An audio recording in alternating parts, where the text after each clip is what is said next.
It's time to maximize your open houses and walk away with buyers. And I've got 3 tips that you can implement immediately now that open houses are making a comeback. Number 1, everything you do is with intention. So be the market expert.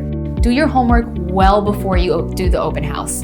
You have to be the person that understands everything there is to know about the unit, including the amenities, upgrades, fees, the board package, and all those tricky New York details. The second thing you need to do is to introduce yourself to all the neighbors before the showings. Invite people in the building to show up and check the place out. Those neighbors are your future buyers and sellers.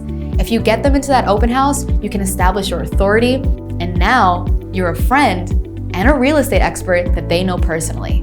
Number 3, the biggest one. We always forget the follow-up. You win with the follow-up. Send a video after you meet everybody and let them know what the next steps are.